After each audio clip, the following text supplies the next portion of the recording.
ain't got no money in the bank. आप लोगों ने कई जेलों के बारे में सुना होगा कि कई जेलें होती हैं। इसी में एक जेल आती है अपनी काला पानी जेल। काला पानी जेल, ये काला पानी जेल क्या थी? ये काला पानी जेल क्या थी? काला पानी जेल एक ऐसी जेल थी, ऐसी एक सजा भी कही जाती थी जिससे कैदियों के रूह कांप जाती थी। वीडियो शुरू करते हैं। देखिए जेल जो कहां पर स्थित है, तो हमारी वो जेल है अंडमान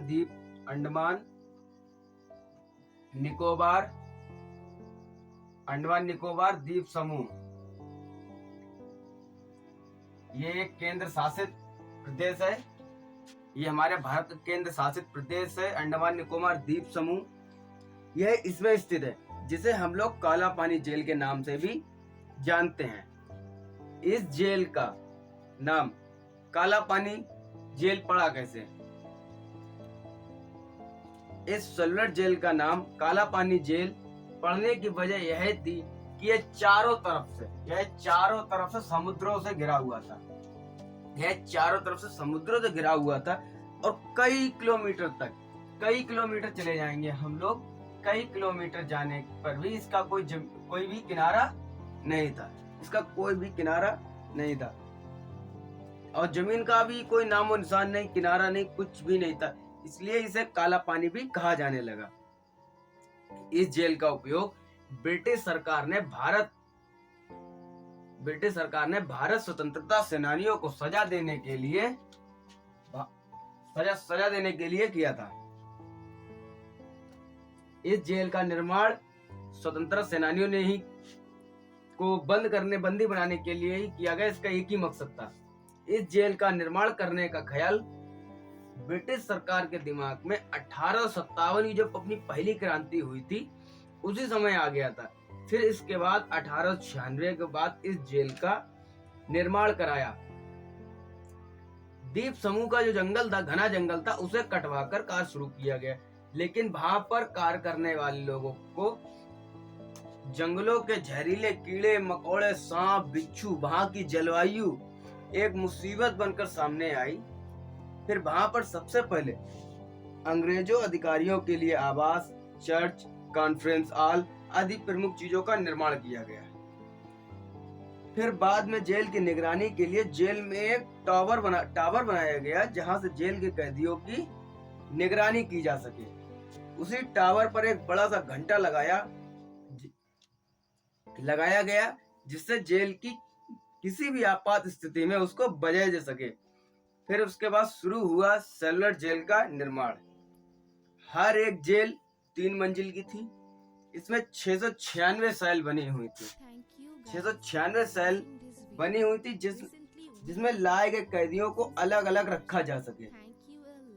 यहाँ पर कैदियों को अलग अलग रखने का एक ही मकसद था कि वह स्वतंत्रता आंदोलन से जुड़ी कोई योजना ना बना लें और अकेलेपन का जीवन जीते जीते अंदर से पूरी तरह टूट जाएं और सरकार के खिलाफ किसी भी प्रकार की बगावत करने के लायक न रहें।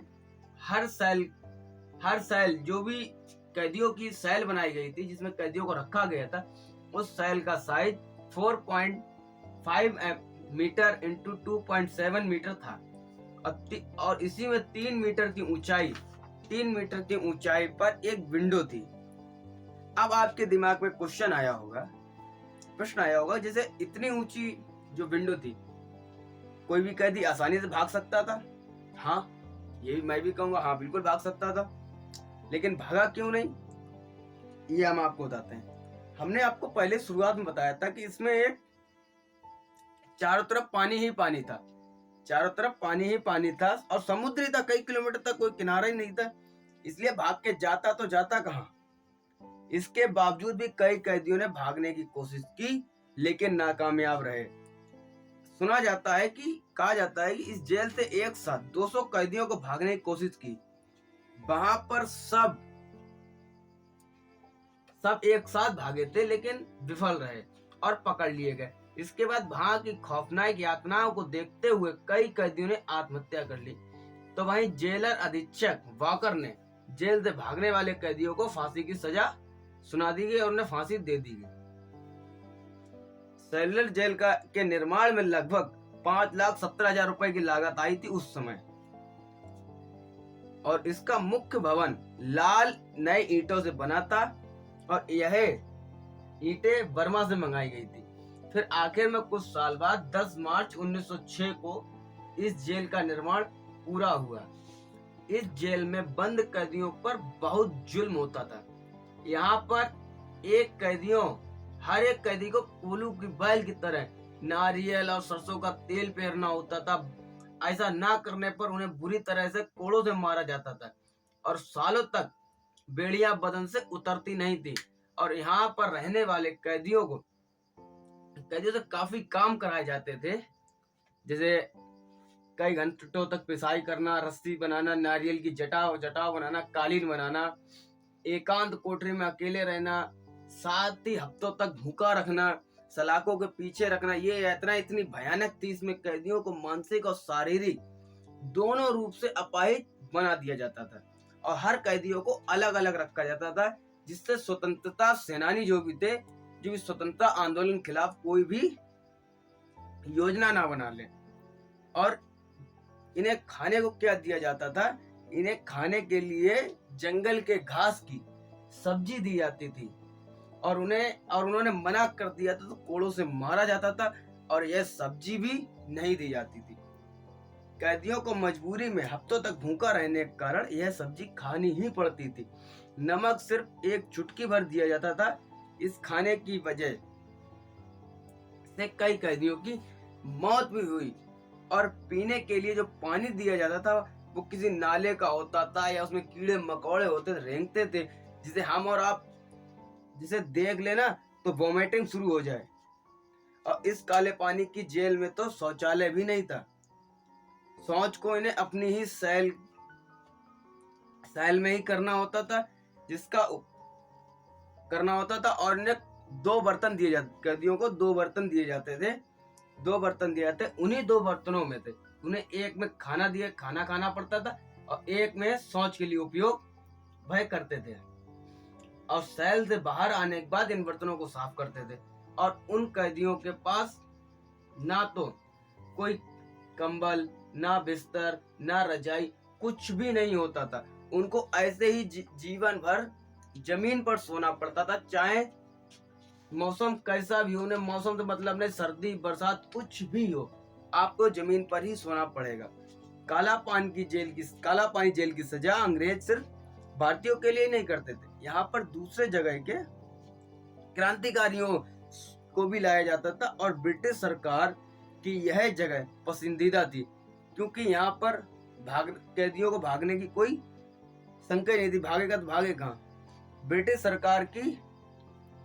सरकार साथ क्या हुआ, जब दूसरा युद्ध हुआ उस दौरान जापान शासकों ने इस जेल पर कब्जा कर लिया और इसी जेल में अंग्रेजों को बंदी कर दिया।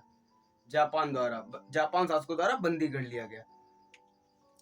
और दूसरा विश्व युद्ध समाप्त होने के साथ ही 1945 में अंग्रेजों ने इस पर फिर से कब्जा कर लिया और काला पानी जेल की सजा काटने वाले में स्वतंत्रता सेनानियों को अंग्रेजों ने इस पर द्वारा कब्जा किया। ठीक है, अब काला पानी की सजा का काटने वालों में प्रमुख स्वतंत्रता सेनानी कौन कौन थे? तो देखिए, इसमें थे विनायक दामोदर सावरकर थे, बाबूराव सावरकर, मौलाना अहमद उल्ला, योगेंद्र शुक्ला, गोपाल भाई परमानंद जैसे कई नाम शामिल है। सेलुलर जेल की की दीवारों पर आज भी कई वीर शहीदों के नाम लिखे हुए हैं। साथ में वहां पर एक संग्रहालय तैयार किया गया है जहां पर उन शस्त्रों को देखा जा सकता है जिस शस्त्रों से कैदियों पर अत्याचार किए जाते थे। आजादी के बाद इसकी 2 शाखाओं को ध्वस्त कर दिया गया और बाकी जगह को 1969 में राष्ट्रीय स्मारक घोषित कर दिया गया। 1963 में यहाँ एक गोविंद बल्लभ पंत हॉस्पिटल बनाया गया और यह हॉस्पिटल 500 बेड का हॉस्पिटल है। तो आप लोगों ने देखा कि काला पानी की सजा किस तरीके से थी। तो अगर आप लोगों काला पानी कभी गए हैं या कभी घूमने जाएं तो वहां पर घूमने जाइए जरूर। वहां पर देखिएगा सभी दीवारों पर वहां पर जो भी शहीद हुए थे उनकी फोटो, स्मारक, काफी चीजें बनी, काफी अच्छा सा है। तो आप लोग वहां कभी घूमने का मौका मिले तो जरूर जाइएगा, देखिएगा जाकर कि हमारे स्वतंत्रता सेनानियों हमारे इस स्वतंत्रता के वाले दिन के लिए कितनी मेहनत की, कितना अपना योगदान किया। हम लोग तो कुछ कर ही नहीं पा रहे। तो वहां पर जरूर जाइएगा। अगर आप लोगों को ये बात पहले ही पता थी काला पानी जेल की सजा हाँ ऐसी होती थी, तो कमेंट करके हमको जरूर बताइएगा। जय हिंद।